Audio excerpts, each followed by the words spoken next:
भिलाई के पिछले 25 वर्षों से अटका पड़ा 293 प्लॉट का प्रकरण वैशाली नगर विधायक रिकेश सिंह ने सदन के प्रश्नकाल में उठाया। आखिर पूरा मामला क्या है, सुनते हैं अब। किसकी तलवार पे सर रखूं यह बता दो मुझे, आवाज उठाना अगर खता है तो सजा दो मुझे। ए विधानसभा के इतिहास लिखने वालों, मैं अगर हरफे गलत हूं तो फिर मिटा दो मुझे। इसलिए बहुत आवश्यक है कि ये आपका ऐलान जो है जनहित में ऐलान होगा। इतिहास रचा है, आपके माध्यम से मैं उनको धन्यवाद देना। रिकेश 9 क्रमांक 9। माननीय अध्यक्ष महोदय, आज का दिन भिलाई वासियों के लिए बड़ा दिन है कि 30 साल बाद विधानसभा में एक प्रश्न है। प्रश्न ये है कि साडा के समय में 300 भूखंड साडा ने आवंटित किए थे अलग अलग लोगों को, दुकानदारों को, रहवासियों को। उसका आज दिनांक तक ना कोई बिल्डिंग परमिशन दिया, रजिस्ट्रियाँ हो चुकी है, ना बिल्डिंग परमिशन, भवन अनुज्ञा, ना ही नामांतरण, ना ही अंतरण, और यहाँ तक के नगर निगम को कोई टैक्स भी आज दिनांक तक नहीं दिया जा रहा है। इसमें बीच में ये फैसला आया कि एक कलेक्टर महोदय को इसकी जो है जवाबदारी दी जाती है, कलेक्टर अपने स्तर पे इसको निराकरण करे। लेकिन माननीय अध्यक्ष महोदय, आज दिनांक तक कम से कम 18 कलेक्टर चेंज हो चुके हैं, लेकिन इस 300 भूखंड पे कोई भी फैसला नहीं आया है। माननीय अध्यक्ष महोदय, भिलाई नगर निगम से पूर्व विशेष विकास क्षेत्र प्राधिकरण, जिसे साडा कहा जाता है, 5/9/1998 को साडा एबॉलिश हुआ और भिलाई अलग नगर निगम बना। और तब साडा के जो नियम थे उसके हिसाब से भूखंड का आवंटन होता था। और फिर नगर निगम बनने के बाद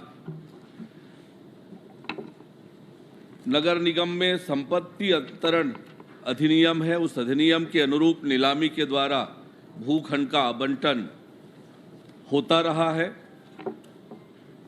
और इस बीच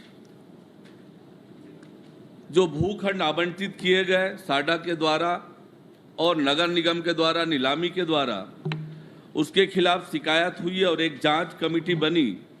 जांच कमेटी ने अपने रिपोर्ट में कहा कि दर्शित कुल 294 भूखंडों के निवर्तन में प्रचलित वैधानिक प्रावधानों एवं स्थापित नियमों का अनुसरण नहीं किया गया है, जिससे जहां एक ओर अनियमित विकास की संभावना बनी है, वहीं दूसरी ओर निगम को आर्थिक क्षति का भी सामना करना पड़ा है। और इस बीच ये प्रक्रिया मैं 1 मिनट आपको इसलिए टोकना चाहता हूं क्योंकि आप जो पत्र पढ़ रहे हैं वो गलत जानकारी दिए गए, जबकि शासन ने ये निर्णय लिया है कि वहां पे जो है ये बिल्कुल अनियमितता नहीं पाई गई है और प्लॉट को सही दर पे बेचा गया है। एक committee, joint committee Madhya Pradesh सरकार के समय में बनाई गई थी, इसलिए जो आप पत्र पढ़ रहे हैं वो आपको गलत जानकारी जो है सदन में दिया जा रहा है। मैं जो पढ़ रहा हूँ वो इंक्वायरी रिपोर्ट की ही कॉपी है, जो मध्य प्रदेश के समय इंक्वायरी कमेटी बनी थी, उस कमेटी ने ये रिपोर्ट दिया है। उस रिपोर्ट की प्रति है जिसका मैंने यहाँ पर उद्धरण दिया है। प्रश्न करिए, जवाब मंत्री जी देंगे। अब उसको जी प्रश्न बस यही है। माननीय अध्यक्ष महोदय, राज्य शासन ने संपत्ति अंतरण का अधिकार कलेक्टर को प्रत्यार्जित किया है।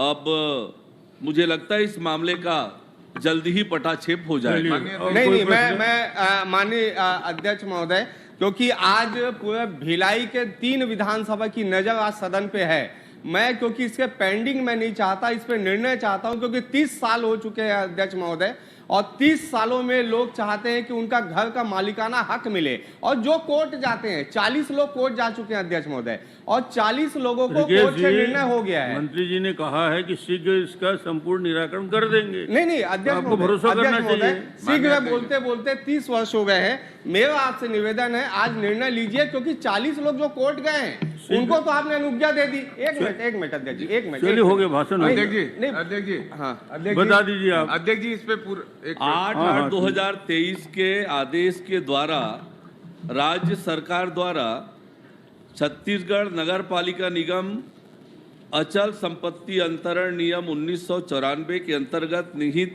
शक्तियां अचल संपत्ति के अंतरण हेतु कलेक्टर को अधिकार प्रत्यायोजित की गई है और निश्चित रूप से इस मामले में इस अधिकार के प्रत्यायोजन के बाद कलेक्टर की ओर से कार्यवाही होगी और इन जो 293 प्लाट होल्डर है इनके समस्याओं का निराकरण हो जाएगा। बिल्कुल मैं आपकी बात से सहमत हूँ। बस एक चीज चाहता हूँ, आपकी बात से सहमत हूँ। आपने कह दिया कि आपने कलेक्टर को अधिकार दे दिए हैं, लेकिन कम से कम इतना कर दीजिए माननीय मंत्री जी, कलेक्टर को समय सीमा दे दीजिए, क्योंकि 18 कलेक्टर बदल चुके हैं। 18 कलेक्टर के पहले भी ये बात आई थी, इसलिए मैं आपसे चाहता हूं कि कम से कम एक समय सीमा तय कर दीजिए कलेक्टर को कि कितने दिन में निराकरण करना है, क्योंकि मुझे फिर से लोकसभा चुनाव में जाना है और मैं अपने लोकल मैनिफेस्टो में मैंने इसकी बात को कही है, लोगों को आश्वासन दिया है। आज सबकी नजर टीवी ऑन है कम से कम 1 लाख घरों पे, तो मैं आपसे निवेदन करना चाहता हूं कि कलेक्टर को समय सीमा दे दीजिए।